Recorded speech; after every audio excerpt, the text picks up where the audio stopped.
Exactement.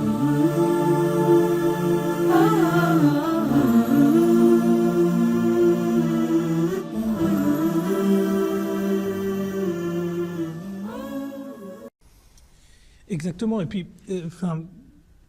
au fond, c'est une attitude très rationnelle aussi et très terre-à-terre. C'est-à-dire que les êtres humains cohabitent, vivent ensemble avec des valeurs, certaines valeurs qu'ils partagent et d'autres valeurs qu'ils ne partagent pas. Pas qu'ils ne partagent pas parce qu'ils ne peuvent pas se voir tous les matins ou quoi que ce soit. Qu'ils ne partagent pas parce qu'ils ont une vision différente des choses.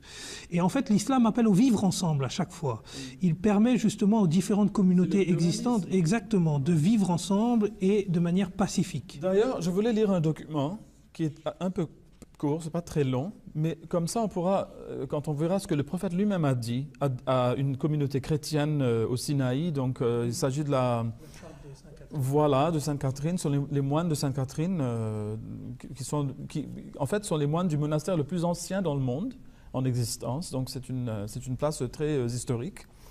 Alors, c'est en 628 qu'une délégation de ces moines est allée voir le prophète Mohammed sallallahu alayhi wa sallam pour lui demander sa protection.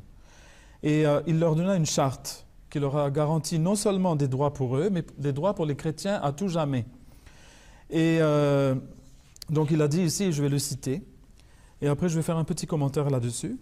Donc il dit, ceci est un message de Mohammed, fils d'Abdullah, constituant une alliance avec ceux dont la religion est le christianisme.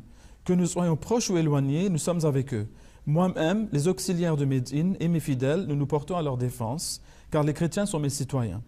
Et par Dieu, je résisterai contre quoi que ce soit qui les contrarie. Nulle contrainte sur eux à aucun moment. Leurs juges ne seront point démis de leurs fonctions, ni leurs moines expulsés de leur monastère. Nul ne doit jamais détruire un édifice religieux leur appartenant, ni l'endommager, ni en voler quoi que ce soit, pour ensuite l'apporter chez les musulmans. Quiconque en vole quoi que ce soit viole l'alliance de Dieu et désobéit à son prophète. En vérité, les chrétiens sont mes alliés et sont assurés de mon soutien contre tout ce qui les indispose. Nul ne doit les forcer à voyager ou à se battre contre leur gré. Les musulmans doivent se battre pour eux si besoin est. Si une femme chrétienne est mariée à un musulman, ce mariage ne doit pas avoir lieu sans l'approbation de celle-ci. Une fois mariée, nul ne doit l'empêcher d'aller prier à l'église. Leurs églises sont sous la protection des musulmans. Nul ne doit les empêcher de les réparer ou de les rénover, et le caractère sacré de leur alliance ne doit être violé en aucun cas. Nul musulman ne doit violer cette alliance jusqu'au jour du jugement dernier. Et alors, c'est la première et la dernière phrase de cette charte qui sont très importantes parce qu'elles font revêtir à la promesse faite par le prophète sallallahu alayhi wa sallam une dimension éternelle et universelle. Mais on comprendra tout de suite de ce petit document que l'islam du prophète propose le laisser-vivre, comme vous l'avez dit tout à l'heure, et la non-ingérence dans les affaires religieuses, et aussi qu'il est un système judiciaire indépendant de l'État.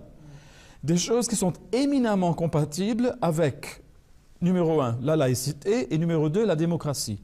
Donc c'est cet islam-là qu'il faut rappeler, en fait, réapprendre aux musulmans d'aujourd'hui, et qu'il faut aussi présenter aux non-musulmans. Et c'est un islam qui fait cruellement défaut dans les pays à majorité musulmane. Et d'ailleurs, si les Occidentaux ont cette mauvaise idée de l'islam, c'est en grande partie dû à ce qui se passe dans les pays qui se disent musulmans d'aujourd'hui. Mais si nous ne nous efforçons pas à diffuser donc cet islam du prophète Mohammed sallallahu alayhi wa sallam, l'islam du début, on continuera en Occident alors à fustiger l'islam pour les crimes commis par les musulmans. Et cela équivaudra un peu à haïr l'automobile pour les accidents causés par le chauffard, ou bien à condamner la loi du pays à cause des actions barbares de ceux qui la méprisent. Et dans sa cécité intellectuelle et en fait un peu victime de l'amalgame, il faut dire que les Occidentaux sont les victimes de l'amalgame, la société risquera finalement de jeter le bébé avec l'eau du bain. Donc c'est ça, il nous faut absolument empêcher que cela arrive.